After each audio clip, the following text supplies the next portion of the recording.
Magic Finger. The farm next to ours is owned by Mr. and Mrs. Gregg. The Greggs have 2 children, both of them boys.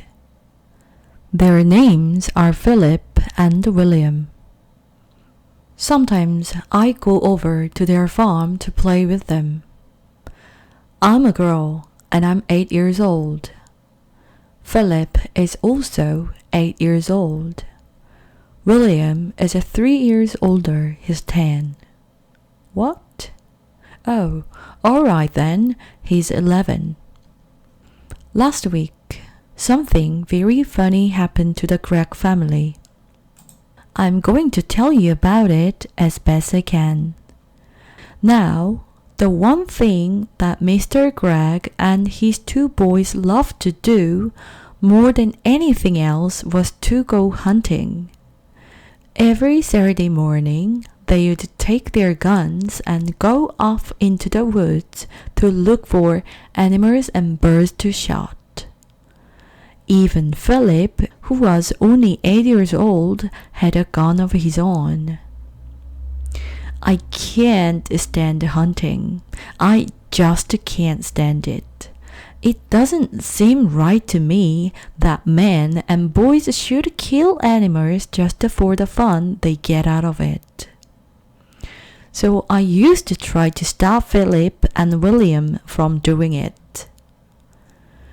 Every time I went over to their farm, I'd do my best to talk them out of it, but they only laughed at me.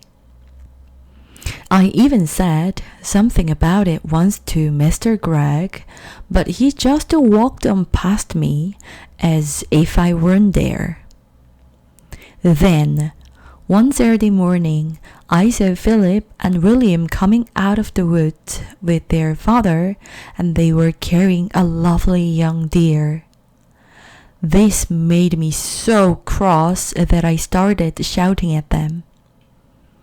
The boys laughed and made faces at me, and Mr. Gregg told me to go home and mind my own P's and Q's. Well, that did it. I saw red. And before I was able to stop myself, I did something never meant to do.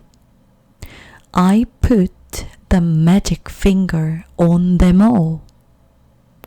Oh dear, I even put it on Mrs. Gregg, who wasn't there. I put it on the whole Gregg family. For months, I'd been telling myself that I would never put the magic finger upon anyone again.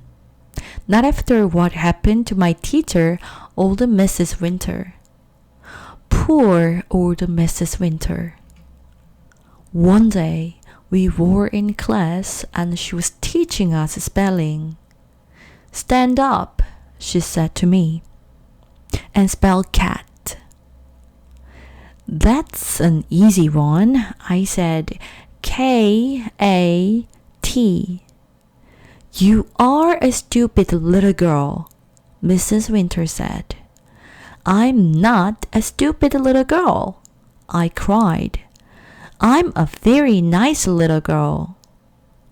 Go and stand in the corner, Mrs. Winter said. Then I got cross and I saw red, and I put the magic finger on Mrs. Winter, good and strong and almost at once. Guess what? Whiskers began growing out of her face. There were long black whiskers just like the ones you see on a cat, only much bigger. And how fast they grew! Before we had the time to think, they were out to her ears. Of course, the whole class started screaming with laughter, and then Mrs. Winter said, "Will you be so kind as to tell me what you find so madly funny, all of you?" And when she turned around to write something on the blackboard, we saw that she had grown a tail as well. It was a huge bush tail. I cannot begin to tell you what happened after that. But if any of you are wondering whether Mrs. Winter is quite all right again now, the answer is no, and she never will be. The magic finger is something I have been able to do all my life. I can't tell you just how to do it because I don't even know myself. But it always happens when I get cross, when I see red. Then I get up very, very hot all over. Then the tip of the forefinger of my right hand begins to tingle most terribly. And suddenly a sort of flash comes out of me, a quick flash like something electric. It jumps out and touches the person who has made me cross. And after that the magic finger is upon him or her, and things begin to happen. Well, the magic finger was now upon the whole of Greg family, and there was no taking it off again.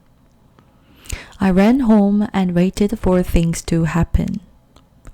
They happened fast.